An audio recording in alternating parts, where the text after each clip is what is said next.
Quantas lutas você tem passado ultimamente? Quantas guerras você tem tido que enfrentar nesses últimos dias na sua vida?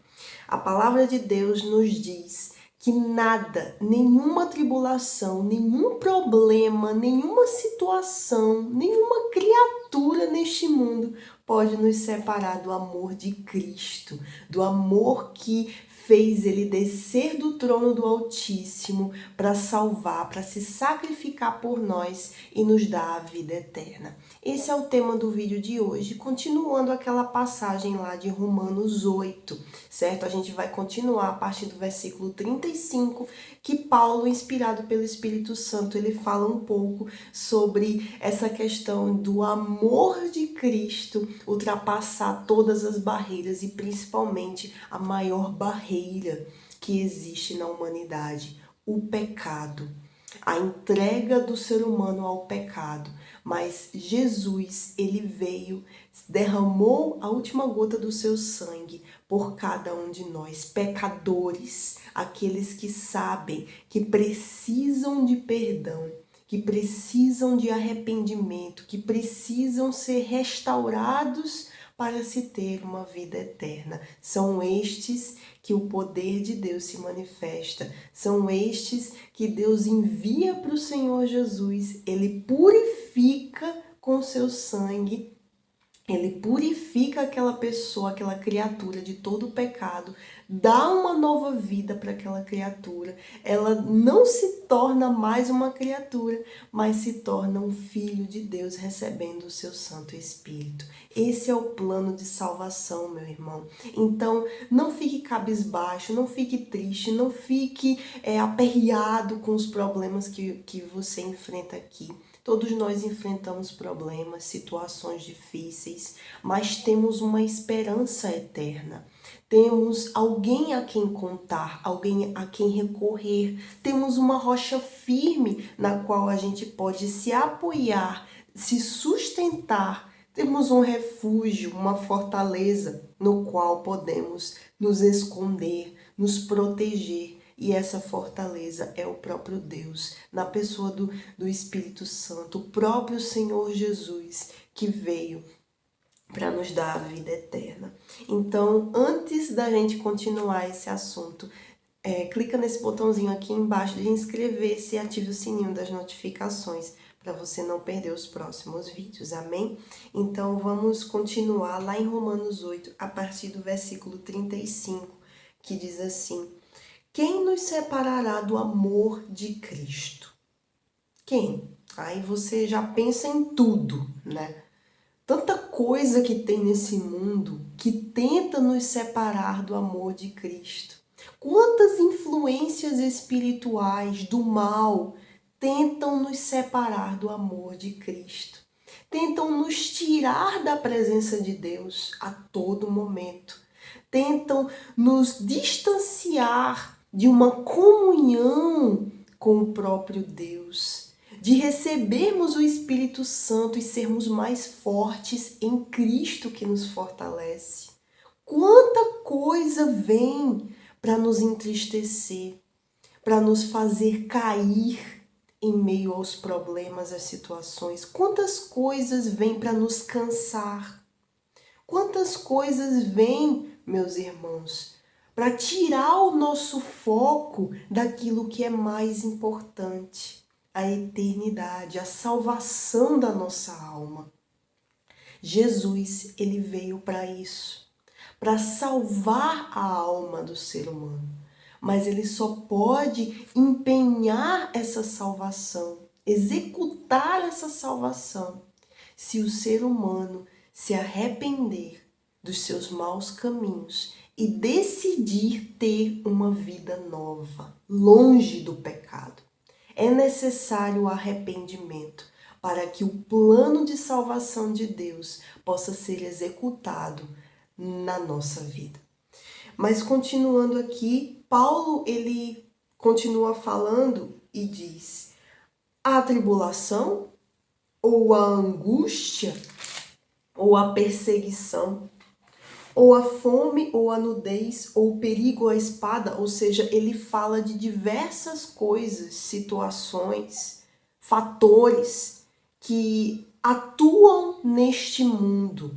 Este mundo que era para ser um paraíso desde lá de Adão e Eva, que Deus criou para ser perfeito, mas por conta da influência do mal que recaiu sobre essa terra e tocou no ser humano, a partir lá do pecado de Adão e Eva, que se dissipou para o resto, até hoje o pecado está nessa terra, o mundo jaz no maligno. Então Paulo ele fala um pouco, ele cita um pouco as coisas que a gente passa aqui.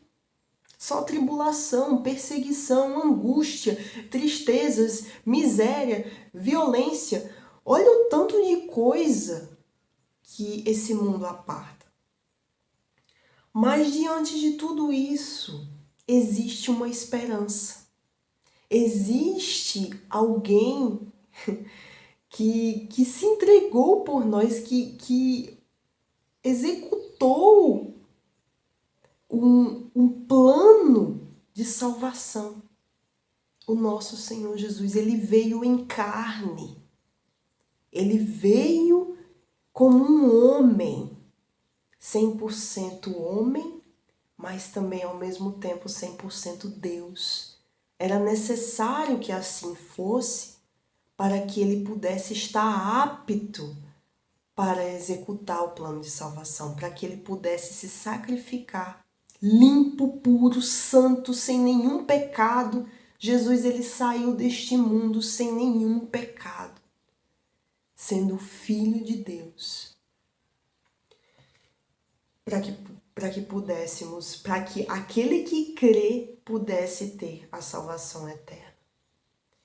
Então Paulo ele continua, depois de ele citar todas essas coisas que acontecem nessa terra, as tribulações que a gente passa aqui, ele diz: como está escrito? Essa questão de estar escrito muda tudo. Deus ele deixou a palavra dele escrita e determinada, para que nada nem ninguém pudesse apagá-la. Nem mesmo as tribulações, nem mesmo as perseguições, as angústias, a violência. Nada, nem o diabo pode apagar a palavra de Deus. Então, no que a gente se apoia para que a gente tenha vida eterna? Que eu vou falar um pouco, só depois dessa parte aqui eu vou estar falando um pouco sobre essa questão da fé, pegando um comentário aqui da Bíblia, do bispo. Mas essa questão de estar escrito é a nossa arma, meus irmãos. A palavra de Deus é a nossa arma. A nossa fé na palavra de Deus é a nossa arma, é o nosso passaporte para a eternidade. Para que conquistemos o recebimento do Espírito Santo, que o Espírito Santo é a garantia da nossa salvação. Então, Paulo ele já começa esse próximo versículo dizendo: como está escrito, lembrando que lá no deserto, na tentação de Jesus, para confrontar o diabo que lançava o tempo todo mentiras, enganos, só jogando uma verde para colher uma madura, né?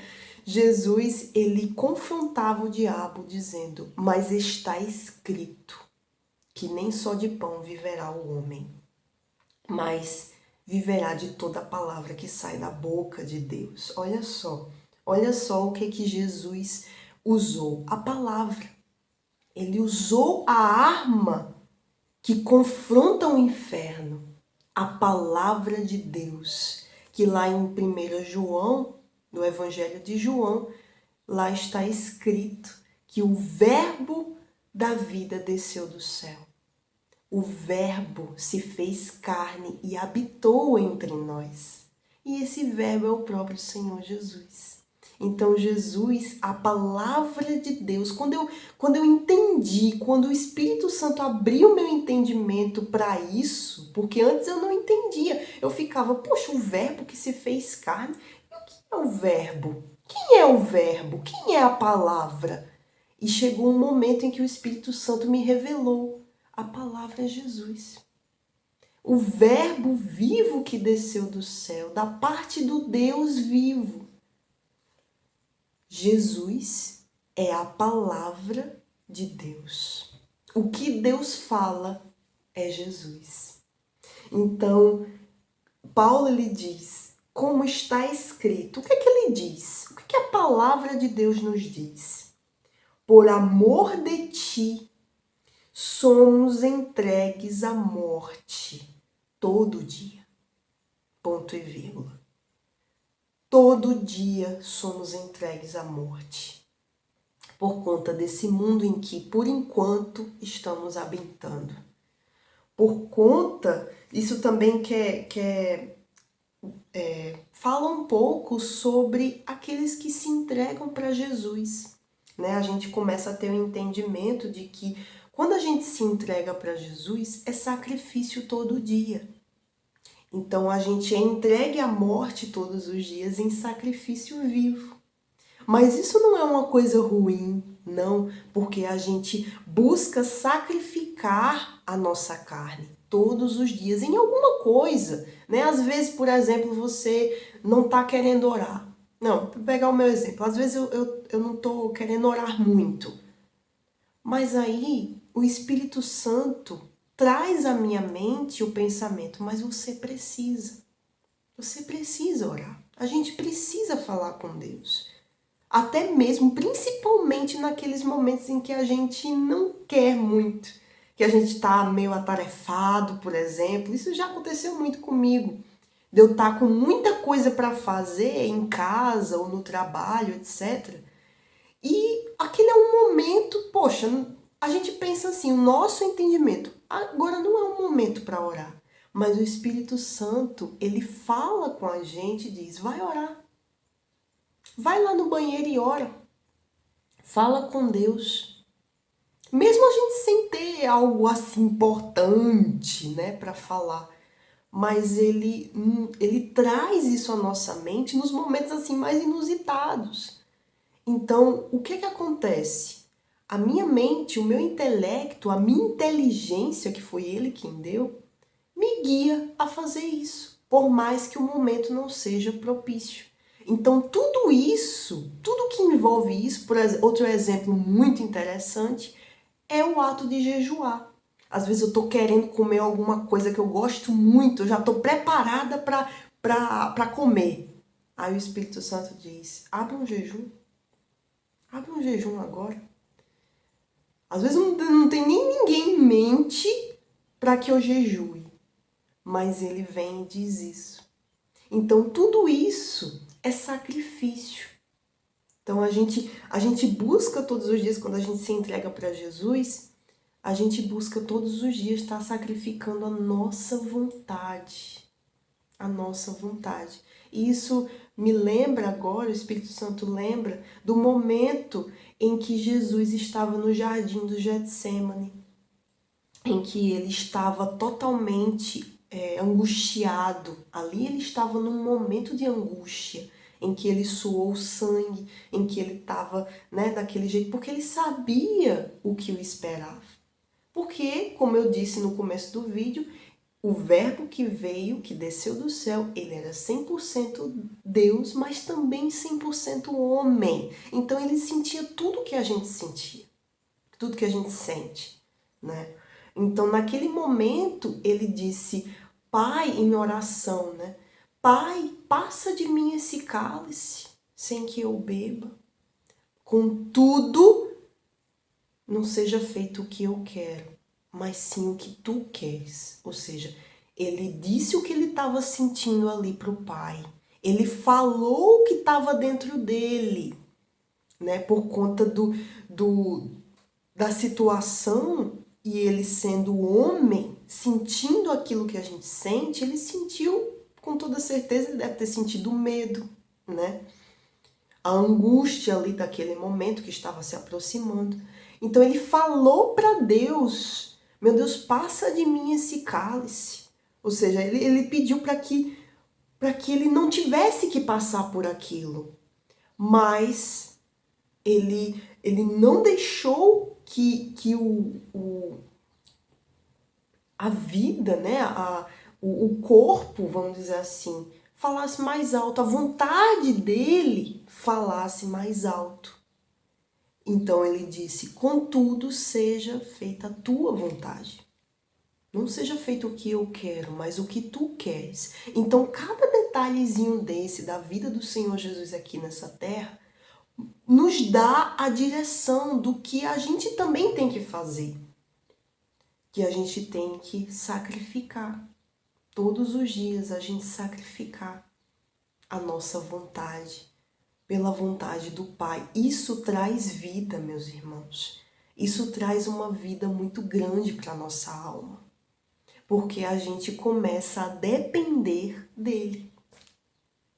Deus, ele quer que a gente dependa dele, porque ele tem o melhor para nós. O nosso entendimento é limitado, é falho. Tem passagens que diz isso, para a gente não se apoiar no nosso próprio entendimento. Volta e meia, às vezes a gente acaba falhando mesmo com o Espírito Santo. O Espírito Santo diz uma coisa, a gente vai e fica: ah, mas isso aqui, né? Isso já aconteceu muito comigo. E depois lá na frente eu vi que eu deveria ter seguido a direção do Espírito Santo. Porque ele falou, ele me disse para não fazer determinada coisa ou para fazer desse jeito. Então tudo isso tá, a base de tudo isso é a nossa fé sobrenatural, que eu vou estar falando já já sobre isso. Mas continuando aqui, Paulo ele diz: como está escrito, por amor de ti somos entregues à morte todo dia. Somos reputados como ovelhas para o matadouro. Mas em todas estas coisas somos mais que vencedores por aquele que nos amou. Como eu acabei de falar, que isso traz paz, isso traz confiança para com Deus, isso traz vida para a nossa alma. Pode parecer contraditório, pode parecer, mas a palavra de Deus, tudo que Deus nos mostra é assim, o entendimento que Deus nos dá é assim, o entendimento dele, a sabedoria de Deus é essa. Isso que está escrito na palavra: mas Deus escolheu as coisas loucas deste mundo para confundir as sábias, e Deus escolheu as coisas fracas deste mundo para confundir as fortes. 1 Coríntios 1, 27. Então, a sabedoria de Deus é algo que a gente o ser humano só pode compreender, só pode ter essa sabedoria recebendo o Espírito Santo de Deus. Então, como a gente sendo entregue à morte todos os dias, sendo reputados como ovelhas para o matadouro, a gente pode ser vencedor. A gente pode ter vida em nós mesmos. Porque o Espírito Santo, meu irmão, ele é a própria vida. Ele é o entendimento de Deus, é a sabedoria de Deus. É o próprio Deus dentro de nós. E quem é que pode ir contra Deus? Me diga aí. Quem é que pode nos separar do amor de Cristo? Quem pode ir contra o Deus vivo, Criador dos céus e da terra? Ninguém. Ninguém, nenhum mal, nem nada pode ir contra aquele que tem o Deus vivo como seu Senhor. Nem doença, nem enfermidade, nem o mal, nem os demônios, nada pode nos separar do amor de Cristo. Mas uma coisa, ela pode. Uma coisa pode nos separar do amor de Deus. Quando a pessoa decide por viver sem Ele. Quando o ser humano decide não trilhar o caminho da eternidade com Deus, ela decide pelo pecado, ela decide pelo mundo.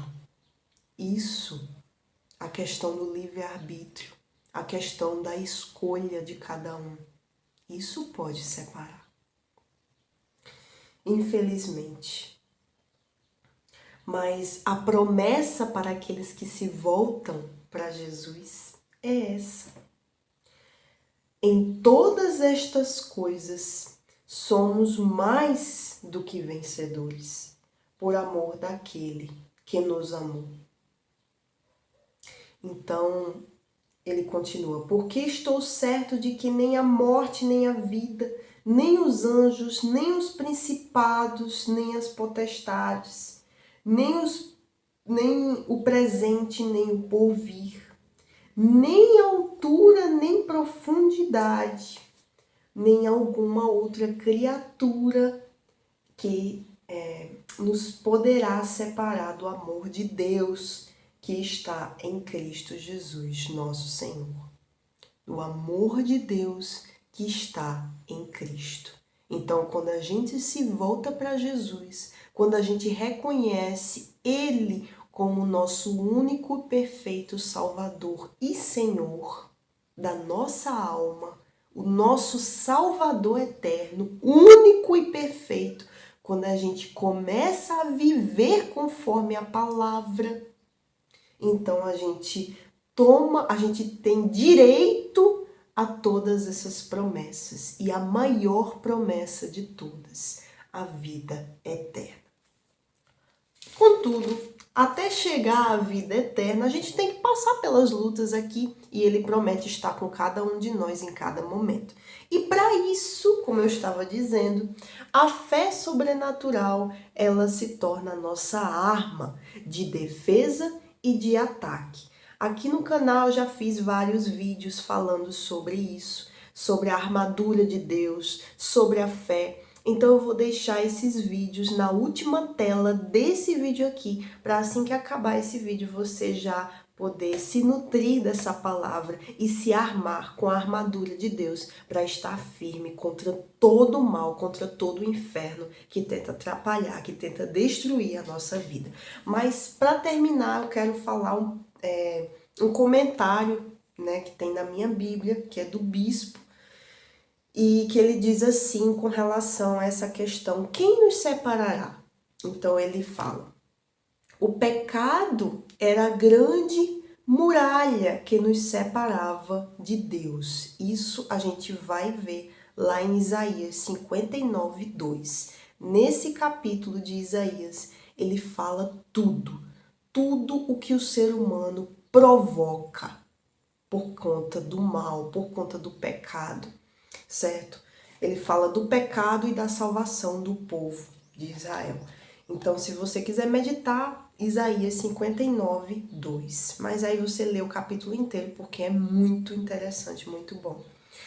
Porém, já não tem mais domínio sobre nós, e muito menos pode nos impedir de chegarmos à sua santíssima presença. Então, o pecado era a grande muralha que nos separava de Deus. Mas com a vinda do Senhor Jesus, o véu foi rasgado, né? Essa separação foi retirada para aqueles que creem no nome de Jesus. Embora Jesus tenha feito isso por toda a humanidade, até mesmo para os que não creem. O Senhor Jesus, com o seu sacrifício, nos revelou o caminho da fé sobrenatural, que nos dá livre acesso ao Pai. Então, a fé sobrenatural, meus irmãos, é algo que, como a palavra de Deus diz, ela é dom de Deus. A fé é dom de Deus, não das obras para que ninguém se glorie.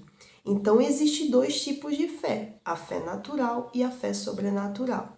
A fé natural é aquilo que é o natural. A gente vê, por exemplo, eu estou plantando uma sementes de feijão.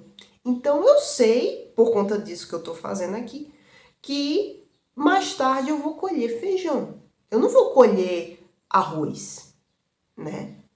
Então essa é a fé natural que todo mundo tem, já nasce com essa fé natural. É a fé para fazer tudo que a gente tem que fazer, para trabalhar, para comer. Eu sei que se eu não comer eu vou morrer, eu sei que se eu não trabalhar eu vou morrer de fome também, né? Porque eu não vou ter dinheiro. Enfim, mas a fé sobrenatural, a fé que desce do trono de Deus, né?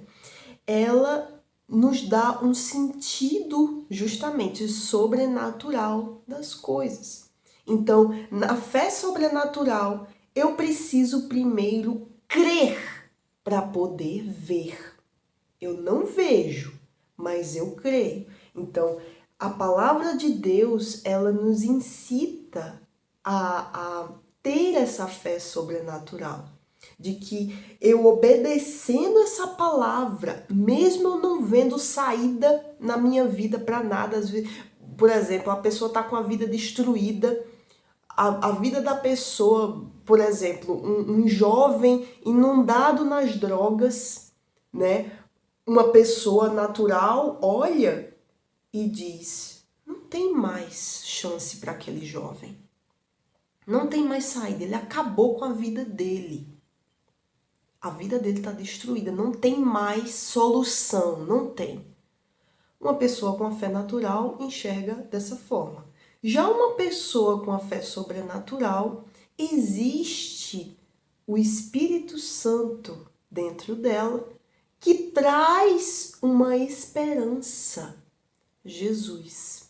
Aquele jovem, conhecendo Jesus, ele vence aquele mal.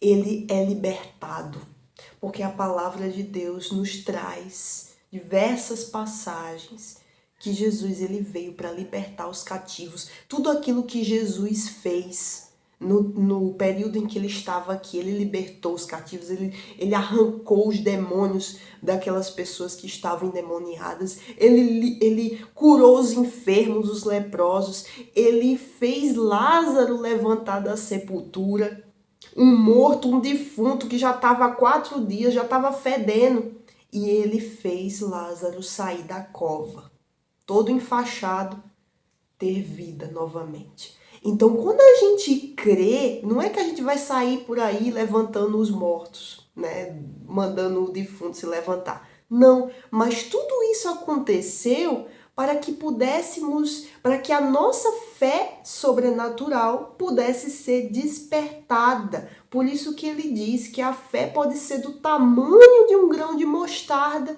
mas essa fé pode fazer com que montanhas se movam de um lugar para o outro. Esse exemplo que ele dá, essa metáfora, é para as nossas lutas do dia a dia. De que a gente pode ver uma situação difícil, talvez até impossível de se resolver, mas a fé sobrenatural que eu tenho na palavra de Deus, que é o próprio Senhor Jesus, a fé que eu tenho naquilo que Jesus veio e fez nessa terra e que tudo que está escrito, então eu creio que esse problema tem solução para mim. Porque eu creio. Então eu tenho o direito, esse direito de Deus manifestar o poder dele na minha vida. Então aí a gente vê a cura do viciado, a gente vê a libertação daquele que estava cativo, a gente vê a cura das enfermidades, os milagres acontecendo pela fé sobrenatural. Então tudo isso, meus irmãos, é de total importância. A gente manifestar a fé sobrenatural, a gente se torna livre para se achegar ao trono de Deus e buscar dele misericórdia. Porque muitos que olham para si e dizem: "Ah, eu não vou para a igreja hoje", ou "eu não posso orar porque eu estou em pecado, porque eu estou pecando". Essa pessoa tem a fé sobrenatural?